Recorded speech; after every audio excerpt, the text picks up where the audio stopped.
BRS కోలుకునే పరిస్థితిలో లేదని MP Raghunandan Rao సంచలన వ్యాఖ్యలు చేశారు. బీజేపీ తెలంగాణ ప్రజలకు దగ్గరవుతోందన్నారు. పెయిడ్ ఆర్టికల్స్తో మాపై బురద జల్లుతున్నారని ఆగ్రహం వ్యక్తం చేశారు. జనం గుండె చప్పుడు బీజేపీ అని భావిస్తున్నారని తెలిపారు. తెలంగాణ అమరవీరులకు బీఆర్ఎస్ పాలనలో ఏం దక్కలేదని పేర్కొన్నారు. అందుకే తెలంగాణ సమాజం బీఆర్ఎస్ కు తగిన బుద్ధి చెప్పిందని తెలిపారు. 10 ఏళ్లలో కేసీఆర్ కుటుంబం భారీ ఆస్తులు సంపాదించిందని ఆరోపించారు. విదేశాల్లో సోషల్ మీడియా ఖాతాలో పెట్టి పోస్టులు పెడుతున్నారని స్పష్టం చేశారు. ప్రభుత్వానికి విదేశాల్లో సోషల్ మీడియా నడిపిస్తున్నదెవరో తెలియదా అని ప్రశ్నించారు. మళ్ళీ కేసీఆర్ కుటుంబం రీబ్రాండింగ్ చేసుకుంటుందని ధ్వజమెత్తారు. నన్ను చేసిరు, ఆఖరికి ఆ ఇంట్లోకి వెళ్ళి వచ్చిన ఆడబిడ్డ అని చెప్పుకున్నామే, నిన్న ఆమె చెప్పింది.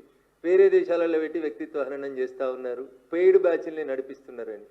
కవిత ఎవరిని ఉద్దేశించి పెయిడ్ ఆర్టిస్టులను పెట్టిర్రు, పెయిడ్ బ్యాచ్లు పెట్టి నడిపిస్తున్నారని చెప్తుందో రేవంత్ రెడ్డి గారికి, రాష్ట్ర ముఖ్యమంత్రి గారికి తెలిసే ఉంటుంది. అందుకని ఆ పెయిడ్ ఆర్టిస్టులని, ఆ పెయిడ్ బ్యాచ్ని అందరినీ కూడా వెంటనే కేసులు పెట్టి రిమాండ్ చేయాలని నేను కూడా డిమాండ్ చేస్తాను. కానీ మీరు అధికారంలో ఉన్నప్పుడు డ్రోన్లు ఎగిరేసిరని కొంతమంది రిమాండ్ చేసిరు, తప్పుడు కేసులు పెట్టిరు, రకరకాలైనటువంటి అవస్థలు పెట్టిరు. ఇలా నీ దాకా వస్తే చెల్లెకి కడుపుని వస్తాను. అయినా ఈ పంచాయతీ ఈ రాష్ట్రంలో టీఆర్ఎస్ లేదు అని చెప్పడానికి నేను చేస్తున్నటువంటి ప్రయత్నం. టీఆర్ఎస్ ఏడుంది రాష్ట్రంలో? టీఆర్ఎస్ను వద్దని వాళ్ళ నాయననే ముంచేసి బీఆర్ఎస్ చేసేసి, ఆ బీఆర్ఎస్ను వద్దనుకొని ప్రజలు బీఆర్ఎస్ ఇచ్చారు. ఇలా టీఆర్ఎస్, బీఆర్ఎస్, కవిత, కేటీఆర్, కేసీఆర్ అనేది చెల్లని రూపాయలుగా మారిపోయినాయి తెలంగాణ సమాజంలో. 2001 కేసీఆర్ తెలంగాణ ఉద్యమాన్ని ప్రారంభించినప్పుడు 18 నుంచి 35 ఏళ్ళ వయసున్న వాళ్ళంతా జై తెలంగాణ అంటే ఇట్లా పుట్టలు తెచ్చుకొని వచ్చినారు, రోడ్డు మీదకి వచ్చినారు. ఆ ఆవేశాన్ని, ఆ ఆలోచనని 10 సంవత్సరాల మీ పరిపాలన లోపల చంపేసి బిడ్డకో శాఖ, కొడుక్కో శాఖ, నాయనకో శాఖ ఇచ్చి మీది మీరే చేసుకొని, మిమ్మల్ని మీరే పెంచుకొని, మీ ఆస్తులు మీరు పెంచుకొని, మిమ్మల్ని మీరే ఎదుగుదలకు ఉపయోగించుకున్నారు తప్ప తెలంగాణ ప్రజలకు ఏం జరగలేదు. తెలంగాణ రాష్ట్రం రావాలని పెట్రోల్ పోసుకొని తనను తను తగులబెట్టుకున్న శ్రీకాంతాచారి కుటుంబానికి ఏం దక్కలేదు మీ 10 ఏళ్ల పాలన లోపల. అమరుడైన శ్రీకాంతాచారి, మొదటి అమరుని దగ్గర నుంచి, శ్రీకాంతాచారి దగ్గర నుంచి మొదలుకుంటే 120 కిలోమీటర్ల స్పీడ్ తోటి వచ్చేటువంటి రైళ్లను ముద్దాడినటువంటి పాలమూరు బిడ్డలు కూడా. బ్రేకింగ్ న్యూస్ చూస్తున్నాం. తెలంగాణ బీజేపీలో అంతర్గత విభేదాలు మరోసారి బగ్గుమన్నాయి. గోషమహల్ ఎమ్మెల్యే రాజాసింగ్ సొంత పార్టీ నేతలపై, ముఖ్యంగా కరీంనగర్ ఎంపీ బండి సంజయ్ను పరోక్షంగా లక్ష్యంగా చేసుకుని తీవ్ర వ్యాఖ్యలు చేయడం రాజకీయ వర్గాల్లో కలకలం రేపుతోంది. బీఆర్ఎస్ ఎమ్మెల్సీ కవిత చేసిన వ్యాఖ్యలకు మద్దతు పలుకుతూ ఆయన చేసిన కామెంట్స్ పార్టీలో కొత్త చర్చకు దారితీశాయి.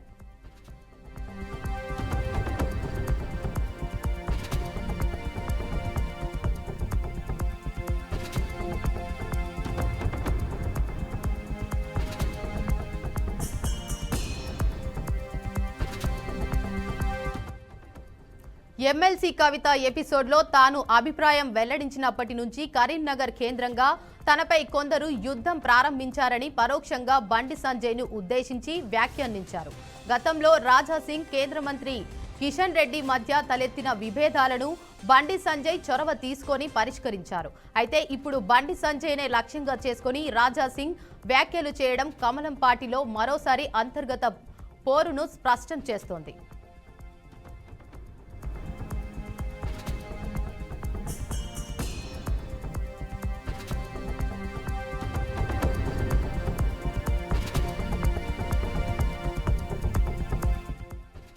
కవిత చేసిన ఈ వ్యాఖ్యలను రాజాసింగ్ సమర్థించడం గమనార్హం. బీజేపీలో బీఆర్ఎస్ పార్టీ విలీనమవుతుందని కవిత చెప్పిన మాటలు నిజమేనేమో అని అన్నారు. పెద్ద ప్యాకేజీ దొరికితే మన వాళ్ళు ఎప్పుడో బీఆర్ఎస్లో కలిసిపోయేవారు అని తీవ్ర ఆరోపణలు చేశారు. ప్రతి ఎన్నికల్లోనూ బీజేపీ నేతలు ప్రత్యర్థులతో కుమ్మక్కయ్యారని, దానివల్ల పార్టీ తీవ్రంగా నష్టపోయిందని ఆయన గతంలోనూ సంచలన ఆరోపణలు చేసిన విషయం విదితమే.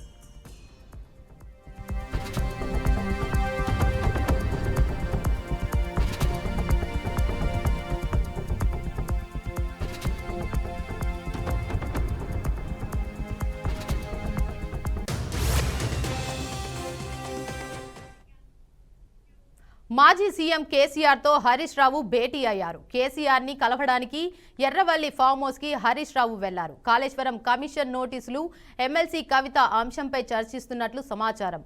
కాళేశ్వరం కమిషన్ నోటీసులు ఇచ్చినప్పటి నుంచి కేసీఆర్ హరీష్ రావు ఇప్పటికే 4 సార్లు భేటీ అయ్యారు.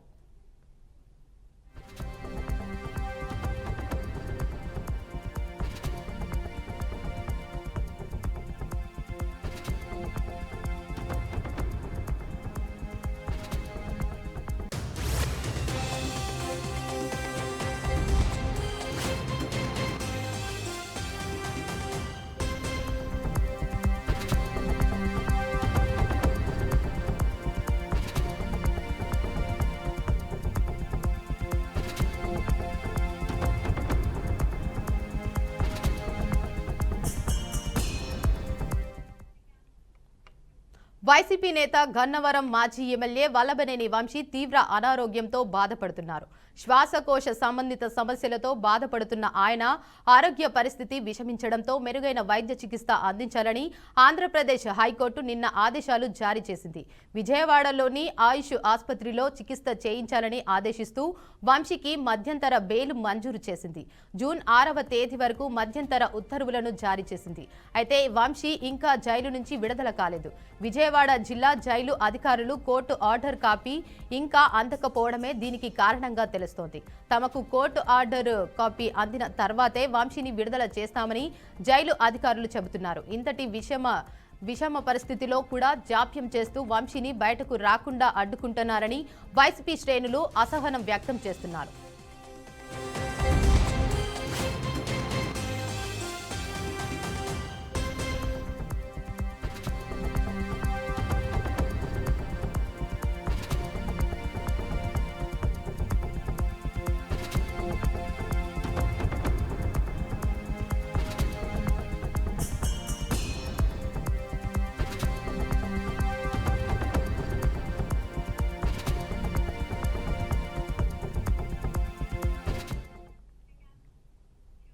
మంచిర్యాలలో బీఆర్ఎస్ ఎమ్మెల్సీ కవిత పర్యటించనున్నారు. శ్రీరాంపూర్ బస్టాండ్లో సింగరేణి కార్మికుడి విగ్రహానికి నివాళులు అర్పించారు.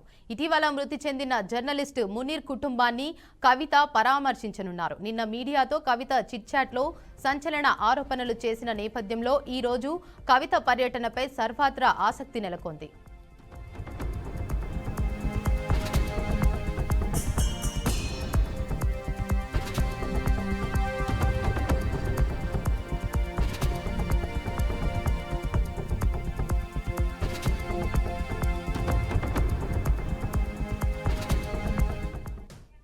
ఆపరేషన్ సింధూర్ సమయంలో భారత దళాలు నిమిషాల్లోనే పాకిస్తాన్లోని వైమానిక స్థావరాలను నాశనం చేశామని ప్రధాని నరేంద్ర మోడీ చెప్పారు.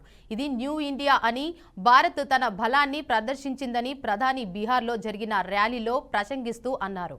ఉగ్రవాద దాడి మరణాలకు ప్రతీకారం తీర్చుకుంటామని గతంలో తాను హామీ ఇచ్చానని, ఉగ్రవాద ప్రధాన కార్యాలయాలను ధ్వంసం చేసిన వాగ్దానాన్ని నిలబెట్టుకున్నానని చెప్పారు. ఉగ్రవాదులు, వారి మద్దతుదారులు ఎక్కడ ఉన్నా విడిచిపెట్టం, భూమి అంచుల వరకు వేటాడుతామని ప్రకటించారు. పహల్గాం సంఘటన జరిగిన 2 రోజుల తర్వాత నేను బీహార్కు వచ్చాను మరియు ఉగ్రవాద స్థావరాలను నేలమట్టం చేస్తామని బీహార్ నేల నుండి దేశానికి హామీ ఇచ్చాను. వారికి ఊహకు అందని శిక్ష విధించబడుతుందని చెప్పాను. ఇప్పుడు నేను బీహార్కు తిరిగి వచ్చాను. నా వాగ్దానాన్ని నెరవేర్చాను. పాకిస్తాన్లో కూర్చుని మన సోదరీమణుల సింధూరాన్ని నాశనం చేసిన వారిపై ప్రతీకారం తీర్చుకున్నాం. మన సైన్యం ఉగ్రవాద స్థావరాలను శిథిలాలుగా మార్చింది. పాకిస్తాన్ ప్రపంచం సింధూర్ శక్తిని చూసిందని ప్రధాని అన్నారు. हमारा लक्ष्य है विकसित बिहार, विकसित भारत, क्योंकि जब जब बिहार ने प्रगति की है, भारत दुनिया में शिखर पर पहुंचा है. मुझे विश्वास है हम सब मिलकर विकास की रफ्तार को और आगे बढ़ाएंगे. मैं एक बार फिर आप सबको इन विकास कार्यों के लिए बहुत बहुत बधाई देता हूं. मेरे साथ दोनों हाथ ऊपर करके मुट्ठी बंद करके बोलिए, भारत माता की. आतंकवाद के खिलाफ भारत की लड़ाई न रुकी है न थमी है। आतंक का फन अगर फिर उठेगा तो भारत उसे बिल से खींचकर कुचलने का काम करेगा।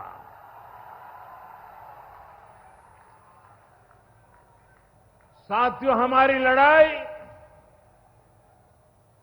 देश के हर दुश्मन से है, फिर वो चाहे सीमा पार हो या देश के भीतर हो। ఈ ప్రమాదం జరిగినట్లు స్థానికులు తెలిపారు. కర్నూలు నుంచి హైదరాబాద్ వెళ్తున్న కియా కారు జాతీయ రహదారిపై నిలిపి ఉన్న లారీని ఢీకొట్టిందని చెప్పారు. ఈ ప్రమాదంలో వెంకట బాబ్జీ భార్య శ్రావణి, కూతురు సాయి చైత్ర అక్కడికక్కడే మృతి చెందారు. వెంకట్ బాబ్జీ పెద్ద కూతురు లక్ష్మీ శాస్త్రకు తీవ్ర గాయాలు కావడంతో హుటాహుటిన కర్నూలు ప్రభుత్వ ఆసుపత్రికి తరలించినట్లు హైవే సిబ్బంది తెలిపారు. సమాచారం అందుకున్న పోలీసులు ఘటనా స్థలానికి చేరుకుని ప్రమాదంపై కేసు నమోదు చేసి దర్యాప్తు చేపట్టారు. ఈరోజు ఎర్లీ మార్నింగ్ 6:10 నేషనల్ హైవే ఇటుకల పోలీస్ స్టేషన్ లిమిట్స్లో ఒక కారు అత్యంత వేగంతో వీళ్ళు భార్య భర్త పిల్లలు ఈ నలుగురు కుటుంబం ఇటీవల ఒక 3 days క్రితం వెకేషన్స్కి పోయినారు ఊటీ కొడైకెనాల్. ఈ మార్నింగ్ కర్నూలు నుంచి హైదరాబాద్ పోయే క్రమంలో ఇటుకల పోలీస్ స్టేషన్ లిమిట్స్ దగ్గర రోడ్డు పక్కన ఒక లారీ ఆగి ఉన్నది, సిమెంట్ లారీ.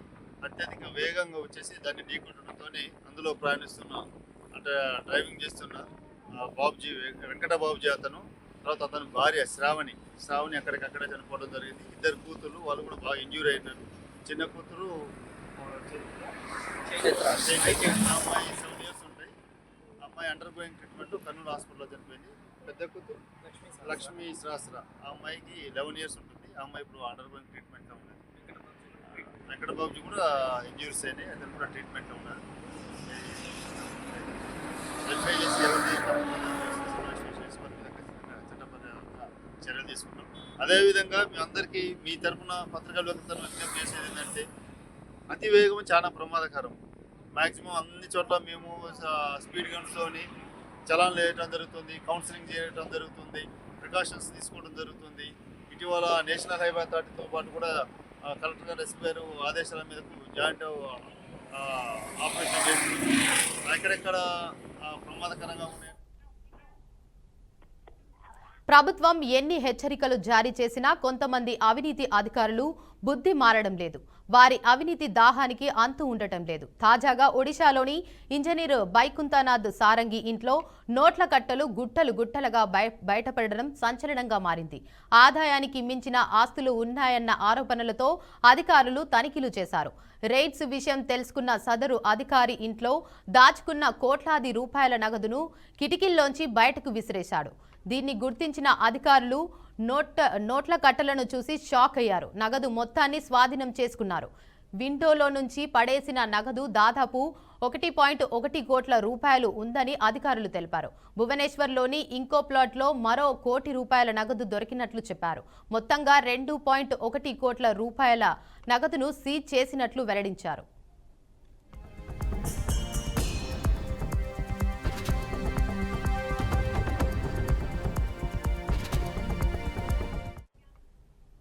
పశ్చిమ బెంగాల్ ముఖ్యమంత్రి మమతా బెనర్జీ ప్రధాని మోదీపై ఫైర్ అయ్యారు. ఇటీవలే మోదీ అలీపూర్దూర్లో నిర్వహించిన బీజేపీ ర్యాలీలో పాల్గొన్నారు. అక్కడే బెంగాల్ సర్కారుపై విరుచుకుపడగా దానికి మమతా బెనర్జీ కౌంటర్ ఇచ్చారు. పహల్గామ్ ఘటనపై దేశం మొత్తం తీవ్ర దిగ్భ్రాంతి వ్యక్తం చేసిందని, ఆపరేషన్ సింధూర్తో ఉగ్రవాదానికి వ్యతిరేకంగా పోరాడామని మమతా బెనర్జీ అన్నారు. తామంతా ఒక్కటే, ఉగ్రవాదాన్ని సహించేది లేదనే సందేశాన్ని తెలియజేయడానికి అఖిలపక్ష ప్రతినిధులు విదేశాల్లో పర్యటిస్తున్న సందర్భంలో ప్రధాని మోదీ ఇలా మాట్లాడడం చాలా బాధాకరమన్నారు. రాష్ట్రంలో ఇప్పటికిప్పుడు అసెంబ్లీ ఎన్నికలు నిర్వహించగలరా అంటూ బీజేపీ సర్కారును ప్రశ్నించారు. What Modi ji had said today, we are not only shocked, but it is very saddening to hear the voice of Prime Minister when all the opposition team They are representing the country in the world. They are taking bold decision to protect the country's interest, national interest. Obviously, always we protect the country because it is our motherland. We will do that. But at that time, is it the time for Narendra Modi, Prime Minister of this country, and his presence of him? దేశవ్యాప్తంగా మావోయిస్టుల ఏరివేతే లక్ష్యంగా operation ఖగారు ముమ్మరంగా కొనసాగుతుంది. ముఖ్యంగా తెలంగాణ, ఛత్తీస్గఢ్ సరిహద్దుల్లో భద్రతా దళాలు ప్రతి ఇంచు జల్లెడ పడుతున్నాయి. ఇటీవల కర్రిగుట్టల నారాయణపూర్ మాద్ అడవుల్లో ఎన్కౌంటర్లో పదుల సంఖ్యలో మావోయిస్టులు ప్రాణాలు కోల్పోయారు. కేంద్ర రాష్ట్ర ప్రభుత్వాలు లొంగిపోయిన మావోయిస్టులకు ఆపరేషన్ జయూత పేరుతో తక్షణ ఆర్థిక సహాయం, జీవనోపాధి కల్పిస్తామని హామీ ఇస్తున్న నేపథ్యంలో కీలక పరిణామం చోటు చేసుకుంది. ఇవాళ కొత్తగూడెంలో మొత్తం 17 మంది దళ సభ్యులు ఎస్పీ రోహిత్ రాజు ఎదుట లొంగిపోయారు. అందులో 6 మహిళలు కూడా ఉన్నారు. అయితే లొంగిపోయిన వారంతా బీజాపూర్ సూక్మ జిల్లాకు చెందిన మావోయిస్టులుగా పోలీసులు గుర్తించారు.